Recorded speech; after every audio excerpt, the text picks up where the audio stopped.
Assalamualaikum warahmatullahi wabarakatuh. Di sini kami ingin membahas materi tentang flagellata darah dan juga jaringan.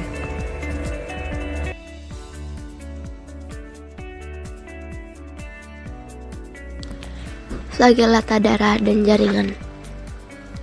Flagellata yang hidup di dalam darah atau jaringan tubuh manusia dan hewan, banyak yang sebagian besar masa hidupnya berada dalam tubuh vertebrata, dan sebagian lainnya berada dalam tubuh serangga.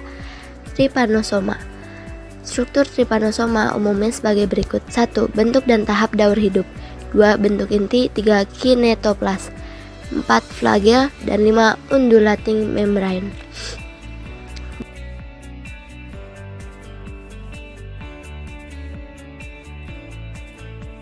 Bentuk stadium trypanosoma. 1. Bentuk Leishmania atau Leishmania form.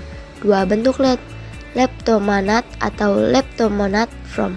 Bentuk Cryptidia atau Cryptidial form. 3. Bentuk trypanosoma atau trypanosoma form. 4. Bentuk trypanosoma metacyclic atau metaclic trypanosoma form.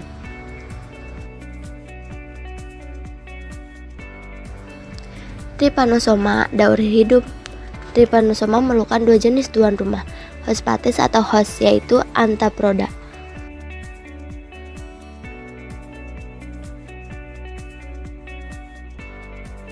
Proses pembentukan trypanosoma metacyclic. Mekanisme anterior station. Pada mekanisme ini berkembang trypanosoma dimulai di midgut, kemudian berkembang di daerah proverticulus dan akhirnya mencapai kelenjar ludah saliva glands. Mekanisme posterior spans. Perkembangan parasit dimulai di usus dan berakhir di head out yang berada di bagian posterior. Proses reproduksi trypanosoma. Proses reproduksi trypanosoma terjadi dengan cara memperbanyak secara binary longitudinal fission. Proses pembelahan diri dimulai dari kinetoplas lalu diikuti oleh pembelahan diri inti. Trypanosoma gambiens. Hidup parasitik di dalam plasma darah, kelenjar getah bening, dan otak penderita. Parasit ini juga didapatkan dalam bentuk bebas di dalam rongga intrasekular.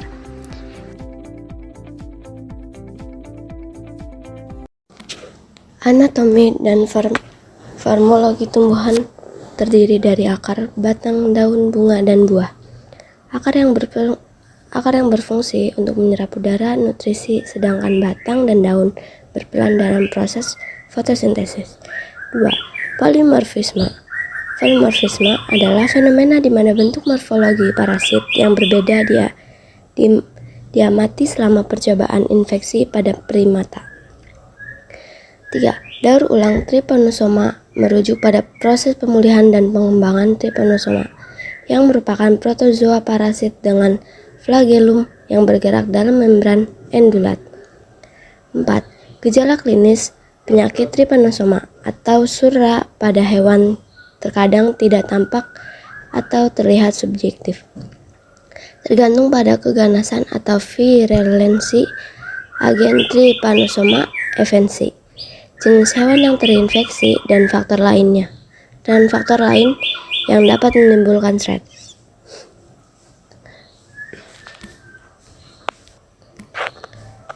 5. Pengobatan trypanosoma yang juga disebut penyakit tidur atau trypanosomiasis adalah penyakit yang disebabkan oleh protozoa darah trypanosoma. Penyakit ini endemik di Sub-Sahara Afrika dan disebabkan oleh lalat Stachybotrys glossina yang mendapat parasit dari manusia dan hewan. 6. Pencegahan trypanosoma yang disebabkan oleh agen trypanosoma evensi dapat dilakukan melalui berbagai cara. Pertama, menutup kelambu di tempat tidur. 2. Menggunakan lotion anti nyamuk. 3. Menjaga kebersihan makanan dan penyimpanannya. 4. Menutup lubang di rumah yang dapat menjadi jalan masuk serangga. 5. Pemeriksaan secara berskala pada masa kehamilan penyakit surra dapat menimbulkan.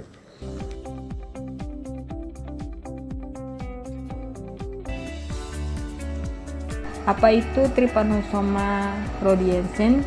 yaitu penyebab penyakit tidur yang banyak diderita oleh penduduk di daerah Afrika Timur. Melalui pemeriksaan mikroskopis morfologi, bentuk parasit ini sukar dibedakan dari Trypanosoma gabiense. Dibandingkan dengan Trypanosoma gabiense, parasit ini lebih patogen bagi manusia dan mamalia. Berikut ada Trypanosoma cruzi. Trypanosoma cruzi adalah penyebab penyakit South American Trypanosomiasis atau yang lebih dikenal dengan Chagas-diaceae yang banyak tersebar di daerah Afrika Selatan. Tempat hidup dari Trypanosoma cruzi dalam bentuk stadium leishmania ditemukan hidup di dalam otot, jaringan saraf, dan sistem retikuloendotelial. Sedangkan kalau di dalam darah tepi, parasit ini ditemukan dalam bentuk stadium Trypanosoma. Anatomi dan morfologi dari Trypanosoma cruzi di dalam tubuh manusia terdapat dalam dua bentuk stadium, yaitu bentuk Trypanosoma dan bentuk leishmania, yang mampu memperbanyak diri. Di dalam jaringan tubuh manusia hanyalah bentuk leishmania. Ciri morfologi dari bentuk Trypanosoma parasit ini adalah panjang badan sekitar 20 mikron dengan bentuk seperti huruf cacing atau huruf U. Sedangkan stadium leishmania bentuknya bulat dan lonjong dan berukuran garis tengah 2-4 mikron. Daur hidup. Hospes definitif Trypanosoma cruzi adalah manusia dan beberapa jenis hewan, misalnya armadillo, opossum, anjing, tikus, dan kucing. Sedangkan serangga yaitu Triatoma, Pastrogius, dan Trodius. Ketika manusia terinfeksi Trypanosoma cruzi dengan masuknya stadium infektif, yaitu bentuk Trypanosoma metacyclis melalui luka gigitan vektor yang tercemar dengan tinja vektor, dalam bentuk infektif juga dapat masuk ke dalam tubuh manusia melalui konjungtiva atau selaput mukosa. Perubahan patologi dan gejala klinis melalui luka di kulit atau melalui konjungtiva yang tercemar tinja vektor stadium infektif parasit, yaitu bentuk Trypanosoma metacyclis, dapat menginfeksi penderita. Jika stadium infektif masuk melalui luka kulit, di tempat luka akan terjadi pembekakan kulit atau chagoma, dan jika stadium infektif masuk melalui konjungtiva, maka akan terjadi pembekakan kelopak mata. Akibat penyebaran parasit ke organ-organ menimbulkan kerusakan sistem retikulum endotel dan kelainan-kelainan pada jantung, otot saraf, sistem saraf, dan kelenjar tiroid. Diagnosis. Untuk menetapkan diagnosis pasti penyakit Chagas, pemeriksa laboratorium harus dilakukan untuk menemukan parasitnya. Jika dengan pemeriksaan darah tepi sulit ditemukan parasit ini, dapat dilakukan inokulasi hewan coba atau seperti tikus, anjing, dan kucing yang diinfeksikan dengan darah penderita. Ada juga dengan melalui senodiagnosis dengan cara menggigitkan vektor pada penderita yang diduga penderita penyakit Chagas. Bagaimana pencegahan dari parasit ini? Untuk mencegah penularan penyakit Chagas, pemberantas vektor merupakan tindakan pencegahan yang terbaik hasilnya. Gigitan vektor harus dicegah dengan menggunakan repelen, dan penderita harus tetap diobati untuk mencegah penyebaran penyakit. Leishmania. Flagellata yang tersebar luas di alam ini mempunyai anggota sejumlah besar spesies yang morfologinya mirip satu dengan yang lainnya sehingga sulit dibedakan. Diferensiasi Leishmania dapat dilakukan melalui perbedaan sifat kimiawi, pemeriksaan serologi, pertumbuhan dalam tubuh vektor, jenis vektor, jenis reservoir host, faktor epidemiologi, dan gejala klinis yang ditimbulkan masing-masing spesies. Pada manusia yang dapat menyebabkan penyakit adalah Leishmania donovani, Leishmania tropica, dan Leishmania brasiliensis. Yang pertama ada Leishmania donovani. Infeksi parasit ini menyebabkan leishmaniasis visceral atau visceral leishmaniasis atau penyakit kala azar atau black fever dalam bahasa Indonesia, demam hitam. Karena kulit penderita berwarna hitam akibat terjadinya hiperpigmentasi. Leishmaniasis visceral disebut juga sebagai tropical splenomegaly, tempat hidup. Leishmania donovani hidup intraseluler dalam sel-sel retikuloendotil, hati, limpa, dan sumsum tulang penderita.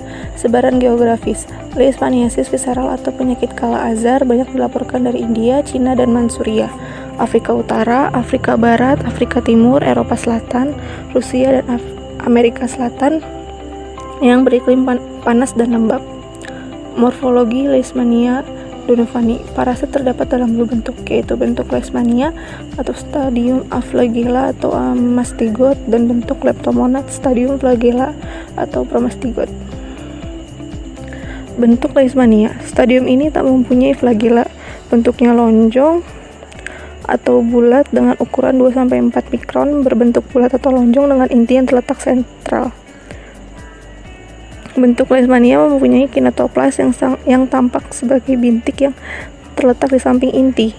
Kinetoplas terdiri dari benda parabasal yang berbentuk batang dan blafaroplas yang berbentuk titik kecil, bentuk leptomonad. Terdapat bentuk berbeda antara bentuk leptomonad muda dengan leptomonad yang sudah matang. Bentuk leptomonad muda lonjong pendek dengan panjang antara 5-10 mikron dan lebar antara 2-3 mikron, sedangkan bentuk leptomonad matang berukuran lebih panjang dan langsing dengan panjang 15-20 mikron dan lebar 1-2 mikron. Daur hidup. Leishmania mempunyai dua jenis tuan rumah, hospes, yaitu hospes definitif, manusia dan anjing, dan hospes perantara, Phlebotomus.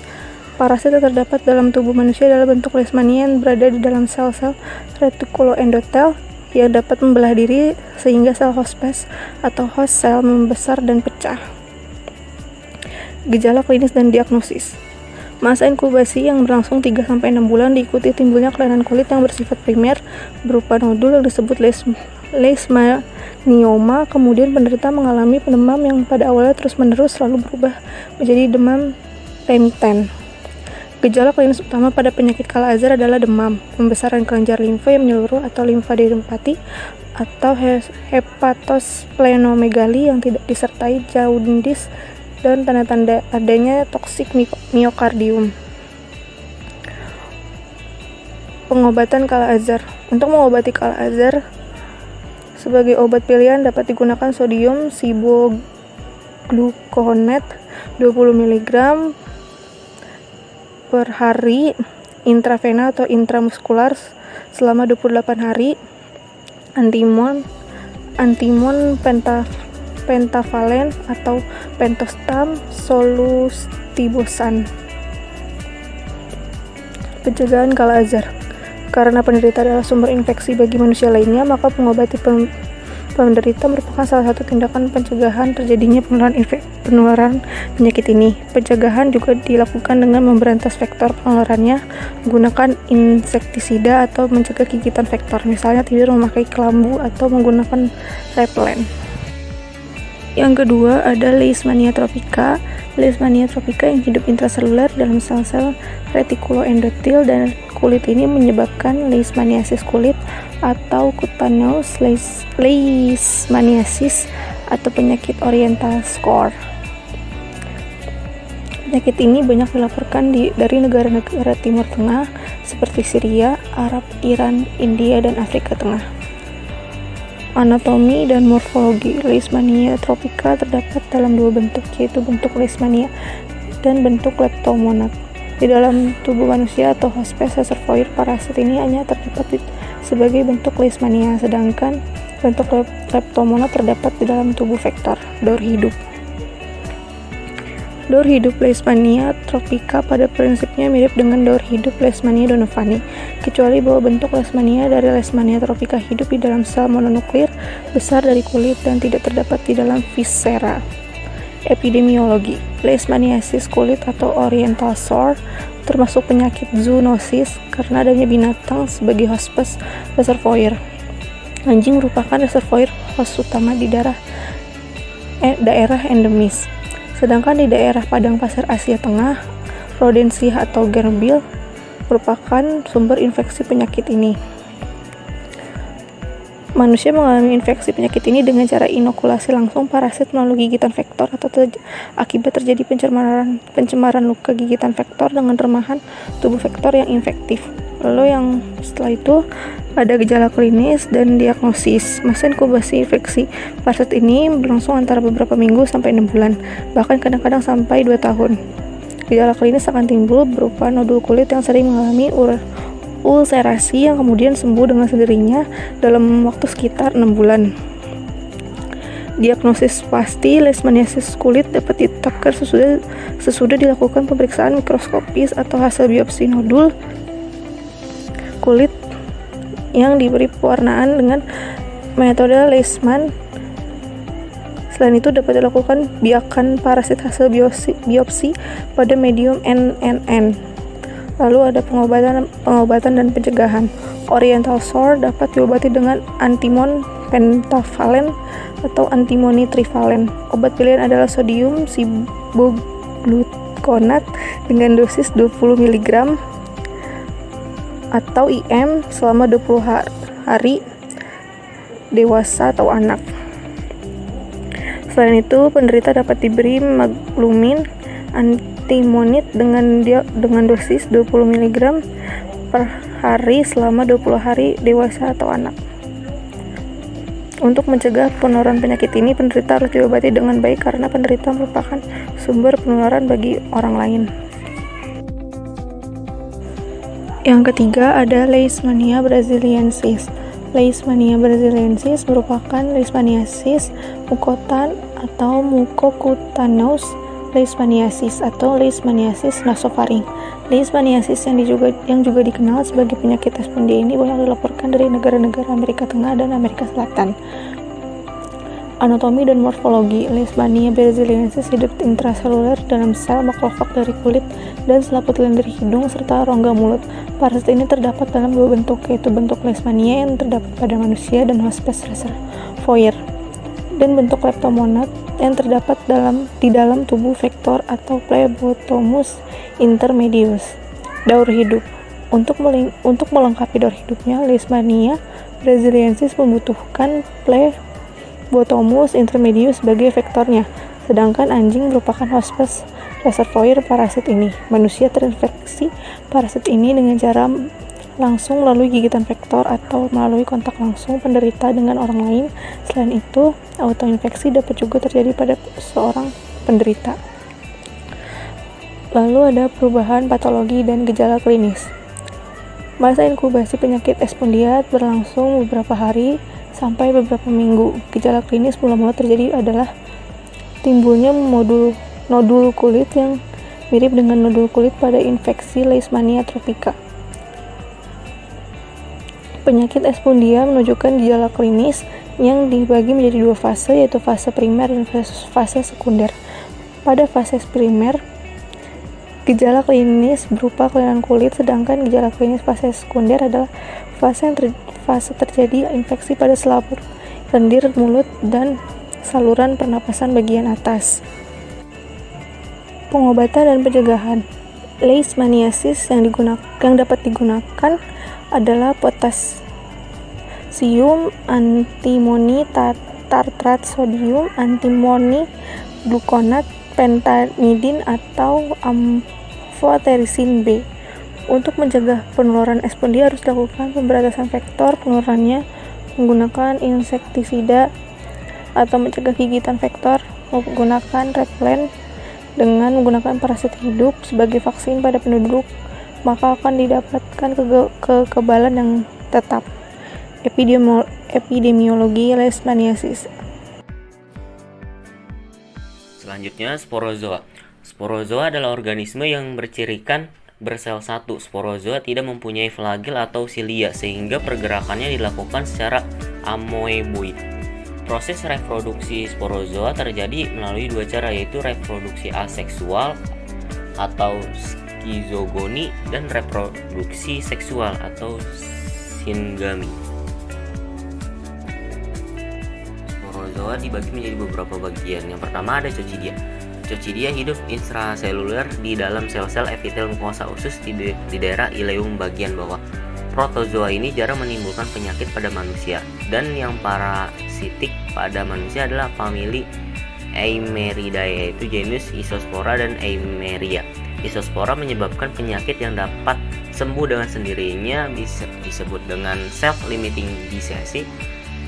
Sedangkan Eimeria merupakan spurious parasit pada manusia. Spurious parasit itu adalah organisme yang tidak memanfaatkan inangnya secara langsung untuk kebutuhan hidupnya. Selanjutnya ada daur ulang pada Coccidia. Bisa dilihat di gambar proses-prosesnya. Yang pertama itu ada bentuk tropozoid yang terjadi di dalam sel epitel usus manusia. Mula-mula berubah menjadi bentuk skison yang kemudian berkembang menjadi bentuk merozoid. Bentuk merozoid ini sebagian akan masuk ke dalam lumen usus, melanjutkan siklus aseksual, sedangkan sebagian lain akan melanjutkan siklus hidup aseksual. Setiap merozoid yang masuk ke dalam lumen usus akan memasuki satu sel epitel usus dan melanjutkan siklus aseksual atau skizogoni. Siklus seksual terjadi pada merozoid lainnya yang mengadakan diferensiasi menjadi gamet jantan, bisa disebut dengan mikrogametosit, dan gamet betina bisa disebut dengan makrogametosit. Melalui proses fertilisasi, mikrogametosit dan makrogametosit akan menghasilkan zigot yang kemudian keluar dari tubuh manusia bersama tinja. Pada tinja yang terdapat di luar tubuh manusia, zigot berubah bentuk menjadi ookista yang berukuran sekitar 16 x 32 cm mikrofon. Ookista kemudian berkembang menjadi sporoblast yang lalu berubah menjadi sporokista yang berisi sporozoid. Jika manusia tertelan sporokista infektif yang terdapat dalam makanan yang tercemar hijau, maka dapat terjadi koksidiosis. Yang kedua ada Isospora. Isospora belli adalah protozoa parasit yang dapat menyebabkan penyakit pada manusia yang disebut isosporiasis. Isospora belli dan Isospora hominis adalah dua spesies yang dapat menimbulkan gangguan kesehatan pada manusia. Organisme ini biasanya menyebar melalui kontaminasi makanan atau air yang terkontaminasi dengan tinja individu yang terinfeksi. Isosporiasis dapat menyebabkan gangguan pencernaan seperti diare yang berat, kram perut, mual, muntah, dan demam pada manusia yang terinfeksi. Infeksi ini terutama beresiko pada individu dengan sistem kekebalan tubuh yang lemah, seperti mereka yang hidup dengan HIV atau AIDS, atau memiliki sistem kekebalan tubuh yang terganggu secara medis. Ukuran masing-masing spesies ini adalah 12-16 mikrofon kali 25-33 mikrofon. Isospora belli dan Isospora hominis berukuran 10-10 kali 16 mikrofon. Gejala klinis dan diagnosis. Parasit ini tidak banyak menimbulkan kerusakan jaringan pada inkubasi yang lamanya sekitar 1 minggu. Akan diikuti gejala klinis berupa demam, malaise, diare, sakit perut. Penyakit ini umumnya tidak diikuti oleh komplikasi dan penyakit akan sembuh dengan sendirinya. Selanjutnya ada pengobatan dan pencegahan. Keluhan pada penderita infeksi Isospora belli sifatnya ringan sehingga tidak diperlukan pengobatan terhadap parasitnya. Jika terjadi keluhan agak berat, penderita dapat diobati dengan preparat sulfa, misalnya trimetoprim sulfametoxazole atau bisa disebut dengan TMP SMX. Sebagai obat pilihan, dosis dewasa yang diberikan adalah TMP 160 mg atau SMX 800 mg. Diberikan 2 kali sehari selama 10 hari. Dosis anak ada TMP 5 gram sama SMX 20 mg. Diberikan 2 kali sehari selama 10 hari. Untuk mencegah penularan penyakit harus dilakukan dengan menjaga kebersihan makanan dan memasak makanan dengan baik. Yang ketiga ada Cyclospora. Cyclospora adalah genus dari protozoa parasit yang dapat menyebabkan penyakit pada manusia yang dikenal dengan Cyclosporiasis. Organisme ini disebarkan melalui makanan atau air yang terkontaminasi dengan tinja yang mengandung sporozoid Cyclospora. Cyclospora cenderung menyerang saluran pencernaan manusia dan menimbulkan gejala-gejala seperti diare, kram perut, mual, muntah, demam, penurunan berat badan, kelelahan, dan kadang-kadang disertai dengan gejala flu ringan. Cyclospora adalah parasit yang terdiri dari satu sel, terlalu kecil untuk dilihat tanpa mikroskop. Cyclospora tersebar luas di seluruh dunia, terutama di daerah tropis dan subtropis. Kenapa Cyclospora tersebar di daerah tropis dan subtropis? Itu karena di lingkungan tersebut mendukung siklus hidupnya, dan juga ada beberapa faktor seperti iklim yang hangat dan lembab sehingga cocok bagi pertumbuhannya. Dan di lingkungannya tersebut biasanya mengonsumsi makanan mentah atau kurang dimasak sehingga dapat menjadi sumber infeksi Cyclospora jika terkontaminasi dengan ookis. Daur hidup dan cara infeksi. Cyclospora mempunyai daur hidup yang berlangsung hanya pada satu hospes. Terdapat 2 stadium parasit, yaitu stadium endogen yang hidup di dalam vakuol sitoplasma dan stadium infektif, yaitu ookista yang dikeluarkan bersama tinja penderita. Ookista yang jatuh ke tanah akan mengalami proses sporulasi sehingga terbentuk sporulated oos yang efektif pada suhu antara 20 derajat Celcius sampai 32 derajat Celcius. Proses sporulasi berlangsung beberapa hari sampai beberapa minggu lamanya. Manusia terinfeksi parasit ini peroral dengan masuknya sporulated ooses yang infeksi melalui makanan atau minuman tercemar. Selanjutnya ada perubahan patologi dan gejala klinis. Cyclospora yang menginfeksi usus halus dapat menyebabkan terjadinya eritema duodenum bagian distal, atrofi pili usus, dan hiperplasi kripta usus. Masa inkubasi yang berlangsung sekitar 1 minggu akan diikuti terjadinya gejala klinis dan keluhan penderita berupa diare cair yang kadang-kadang diselingi konstipasi, mual, muntah, dan kejang perut. Penderita juga merasa lelah, mengalami mialgia, anoreksia, dan penurunan berat badan. Demam ringan yang berlangsung selama 10-12 minggu dapat kambuh berulang-ulang. Selanjutnya ada diagnosis. Untuk menetapkan diagnosa harus ditemukan ookista parasit pada tinja melalui pemeriksaan mikroskopis biasa dan menggunakan mikroskop fluoresen. Selanjutnya ada pengobatan dan pencegahan. Obat yang dianjurkan untuk mengobati parasit ini adalah trimetoprim sulfametroxazole atau bisa disebut dengan TMP SMX. Dosis dewasa TMP 160 mg dan SMX 800 mg diberikan 2 kali sehari selama 7-10 hari.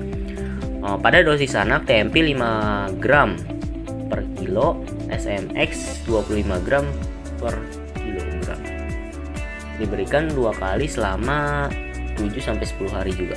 Penderita juga diberikan terapi suportif dan mengatur keseimbangan cairan dan elektrolit serta istirahat yang cukup. Sebelum makan atau sesudah buang air besar, tangan harus dicuci bersih dengan sabun. Selanjutnya yang keempat ada Cryptosporidium. Cryptosporidium adalah jenis dari protozoa parasit yang menyebabkan penyakit yang disebut Cryptosporidiosis. Cryptosporidium adalah parasit yang dapat hidup pada usus manusia dan hewan. Parasit ini dapat keluar melalui feses tinja dan mengontaminasi air sehingga menyebabkan infeksi pada usus, khususnya usus halus, dan menyebabkan gejala seperti diare, kram perut, mual, muntah, demam, dan penurunan berat badan. Pada manusia, Cryptosporidiosis dapat disebabkan oleh Cryptosporidium parvum dan C. hominis. Selanjutnya ada sebaran geografis. Penyebaran parasit ini akibat penggunaan air minum yang tidak bersih dan lingkungan hidup dan kebiasaan hidup yang buruk pada populasi penduduk yang padat. Anatomi dan morfologi. Cryptosporidium mempunyai okista yang berbentuk sferis dengan diameter sekitar 4-6 mikron. Terdapat dua jenis okista, yaitu okista yang berdinding tebal atau okista yang berdinding tipis. Di dalam tubuh hospes, okista berdinding tipis mengadakan ekskistasi atau bisa disebut dengan autoinfection dan mengadakan daur hidup baru. Sedangkan okista berdinding tebal diekreksi melalui tinja penderita. Selanjutnya ada daur hidup. Daur hidup Cryptosporidiosis terjadi dengan masuknya okista parasit melalui mulut atau melalui pernapasan inhalasi. Proses ekskistasi terjadi dengan lepas sporozoid yang kemudian masuk ke dalam sel-sel epitel usus, lalu berkembang secara aseksual dan kemudian diikuti oleh reproduksi secara seksual, membentuk mikrogamet dan makrogamet.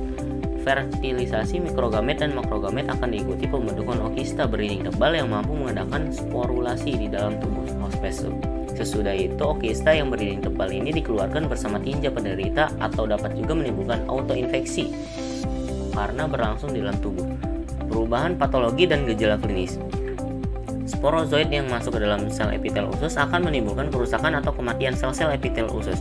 Akibat terjadinya proses keradangan pada usus menimbulkan atrofi fili usus, kondisi di mana fili yang bertanggung jawab untuk menyerap penyerapan nutrisi pada usus mengalami penyusutan atau kerusakan dan terjadi hiperplasi kripta, peningkatan jumlah kripta lembaga kecil pada dinding usus.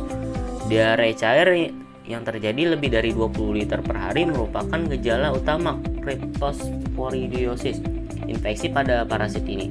Penderita juga mengalami gejala dan keluhan lain, misalnya nyeri perut, mual, demam ringan, dehidrasi, dan berat badan yang menurun. Penderita dengan kekebalan yang rendah dan terganggu sistem imunnya, misalnya penderita HIV atau AIDS, akan mengalami gejala klinis yang berat.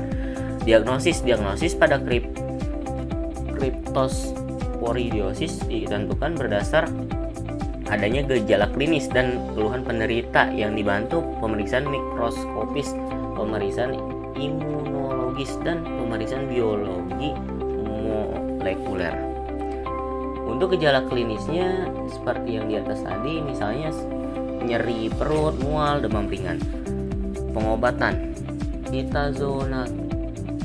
nitazocanide untuk mengobati diare Cryptosporidiosis. Obat ini diberikan per oral pada orang dewasa dengan dosis 2 kali 500 mg selama 3 hari.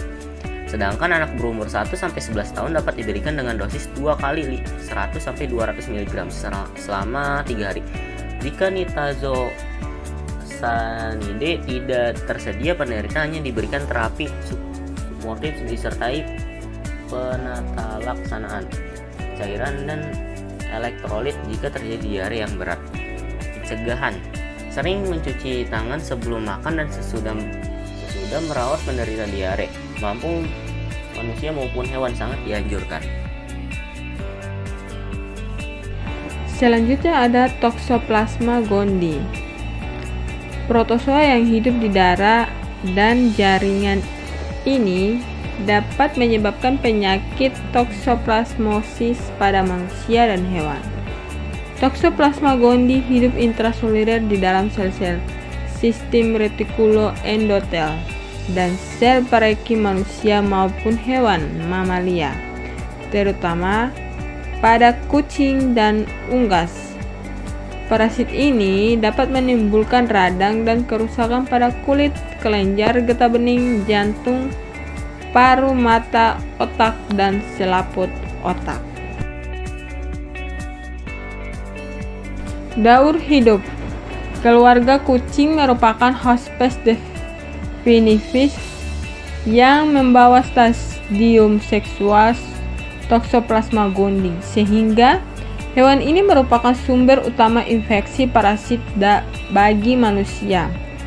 Di dalam tubuh hewan yang menjadi hospes perantara, Toxoplasma terdapat dalam bentuk aseksual penularan dari satu hewan penderita ke hewan lainnya terjadi sesudah makan daging yang mengandung parasit stadium infektif. Nah, di dalam usus kucing yang terinfeksi, parasit akan berkembang biak dalam bentuk siklus seksual maupun siklus aseksual, sehingga akan membentuk stadium oocysta yang kemudian akan keluar bersama tinja kucing. Dalam waktu 1-5 hari, oocysta akan berkembang menjadi infektif yang dapat menular ke manusia atau hewan lainnya. Di lingkungan luar rumah, misalnya di dalam air atau tanah basah, oocysta dapat bertahan hidup lebih dari 1 tahun lamanya. Stadium oocysta tahan terhadap pengaruh disinfektan, pembekuan, kekeringan, akan tetapi membunuh jika dipanaskan pada suhu 70 derajat Celcius selama 10 menit.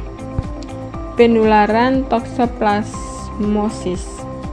Pada manusia, penularan toksoplasmosis dapat terjadi melalui cara dapatan pada anak maupun orang dewasa, dan secara kongenital penularan dari ibu ke bayi yang dikandungnya, di mana penularan secara dapatan terjadi secara oral, melalui makanan, melalui udara, atau melalui kulit.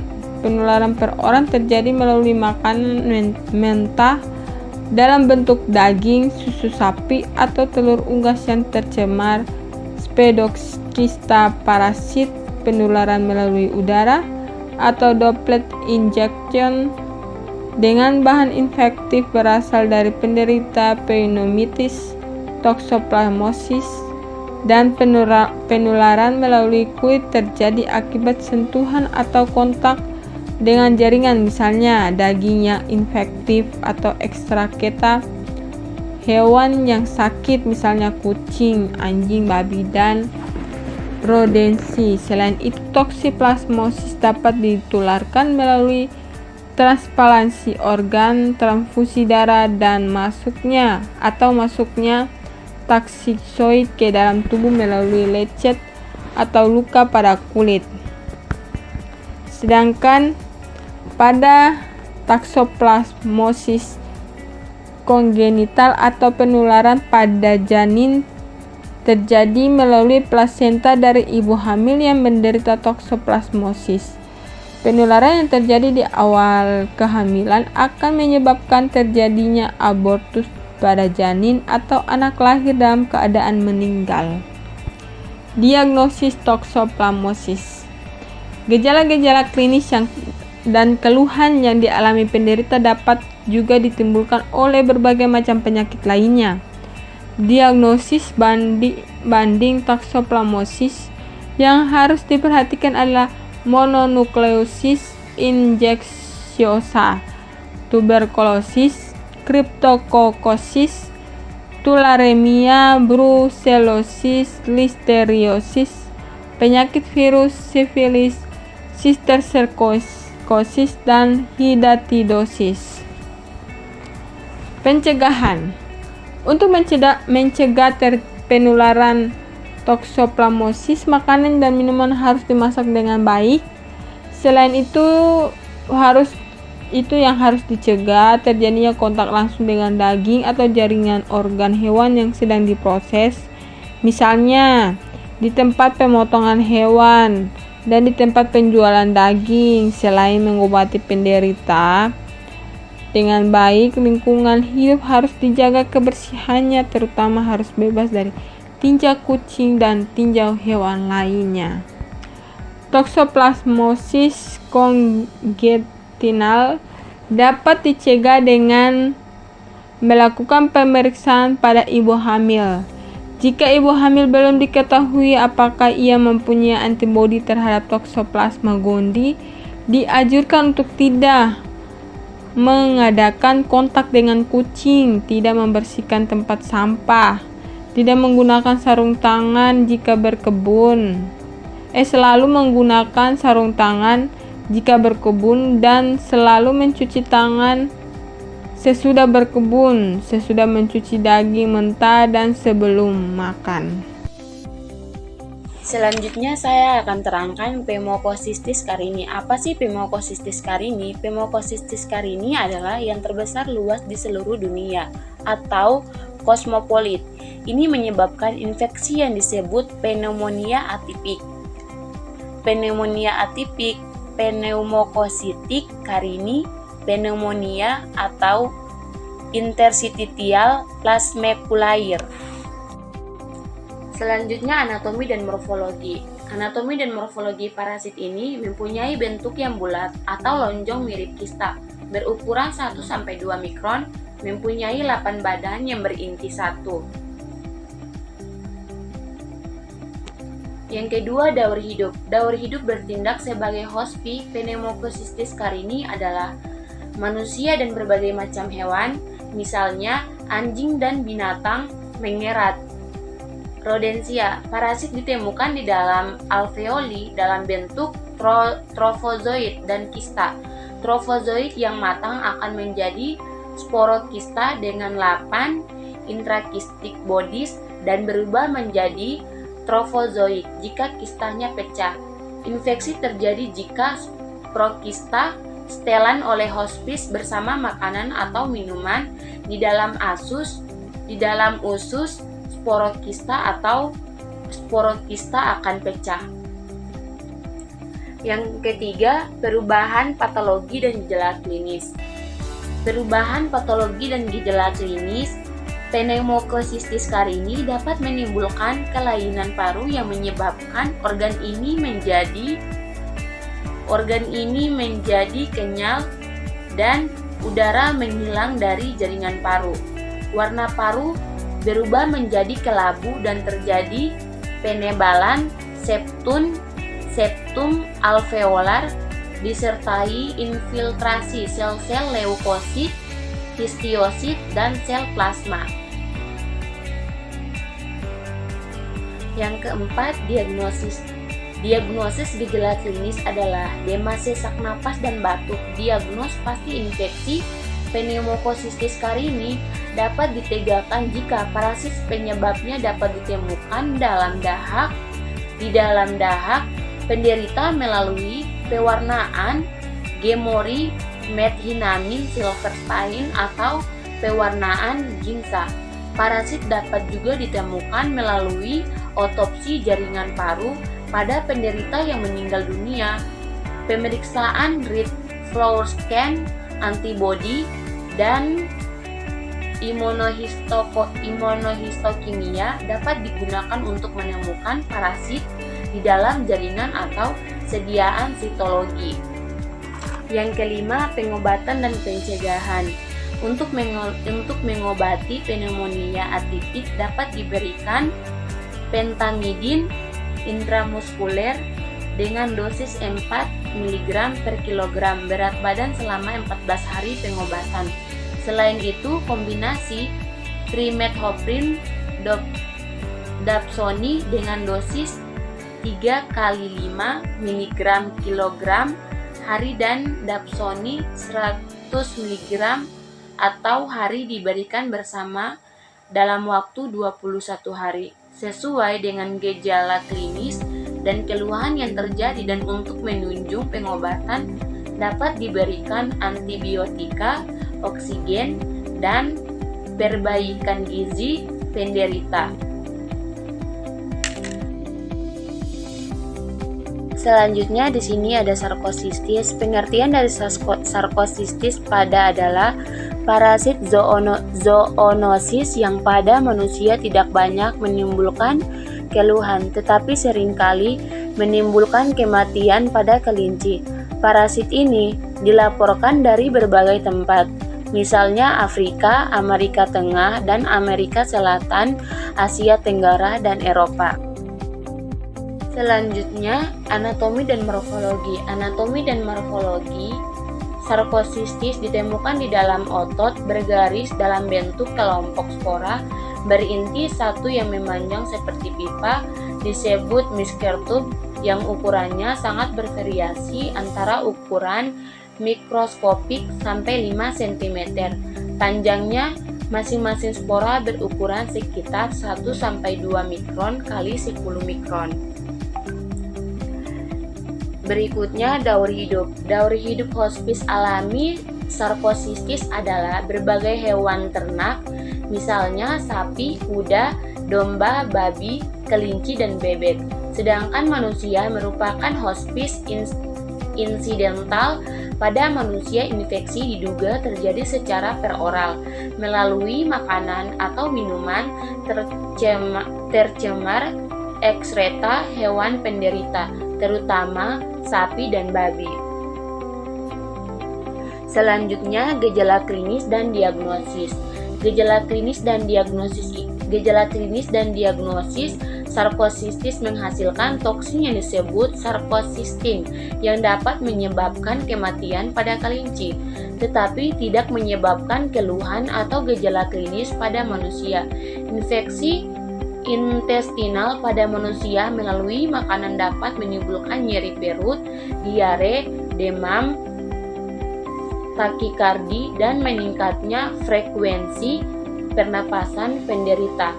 Parasit dapat ditemukan di dalam tinja yang diperiksa secara konsentrasi atau ditemukan pada otot jantung, otot lengan, dan otot laring melalui biopsi pada penderita atau otopsi pada jenazah. Berikutnya, pengobatan dan pencegahan. Pengobatan dan pencegahan belum ada obat yang spesifik dan efektif untuk sarkosistosis. Penularan penyakit dapat dicegah dengan selalu memasak daging dengan sempurna sebelum dimakan.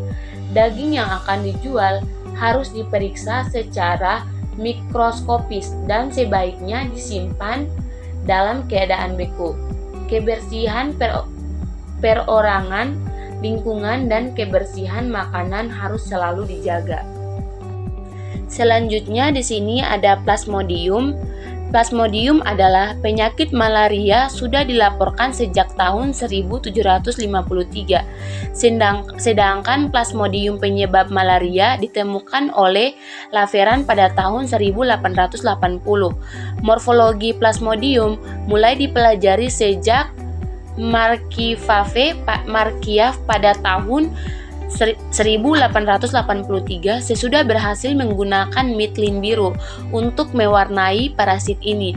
Pada tahun 1885, Golgi menjelaskan daur hidup Plasmodium, yaitu siklus skizogoni eritrositik yang disebut sebagai siklus Golgi. Siklus parasit ini dalam tubuh nyamuk dipelajari oleh Ross dan Bignami pada tahun 1989. Malaria pada manusia disebabkan oleh 4 spesies, yaitu Plasmodium falciparum, PI vivax, PI malarii, dan PI ovale. Daur hidup dan cara infeksi. Zoospora mempunyai daur hidup yang berlangsung hanya pada satu hospes. Terdapat 2 stadium parasit, yaitu stadium endogen yang hidup dalam vakuol sitoplasma dan stadium infektif, yaitu okista yang dikeluarkan bersama tinja penderita. Okista yang jatuh ke tanah akan mengalami proses sporulasi sehingga terbentuk sporulat oos yang efektif pada suhu antara 20 derajat Celcius sampai 32 derajat Celcius. Proses sporulasi berlangsung beberapa hari sampai beberapa minggu lamanya. Manusia terinfeksi parasit ini oral dengan masuknya sporulated ooses yang infeksi melalui makanan atau minuman tercemar. Selanjutnya ada perubahan patologi dan gejala klinis. Zoospora yang menginfeksi usus halus dapat menyebabkan terjadinya eritema duodenum bagian distal, atrofi pili usus, dan hiperplasi kripta usus. Masa inkubasi yang berlangsung sekitar 1 minggu akan diikuti terjadinya gejala klinis dan keluhan penderita berupa diare cair yang kadang-kadang diselingi konstipasi, mual, muntah, dan kejang perut. Penderita juga merasa lelah, mengalami mialgia, anoreksia, dan penurunan berat Berat badan. Demam ringan yang berlangsung selama 10-12 minggu dapat kambuh berulang-ulang. Selanjutnya ada diagnosis. Untuk menetapkan diagnosa harus ditemukan oista parasit pada tinja melalui pemeriksaan mikroskopis biasa dan menggunakan mikroskop fluoresen. Selanjutnya ada pengobatan dan pencegahan. Obat yang dianjurkan untuk mengobati parasit ini adalah trimetoprim sulfamethoxazole atau bisa disebut dengan TMP SMX. Dosis dewasa TMP 160 mg dan SMX 800 mg diberikan 2 kali sehari selama 7-10 hari. Pada dosis anak TMP 5 gram per kilo, SMX 25 gram per kilogram. Diberikan 2 kali selama 7-10 hari juga. Penderita juga diberikan terapi suportif dan mengatur keseimbangan cairan dan elektrolit serta istirahat yang cukup.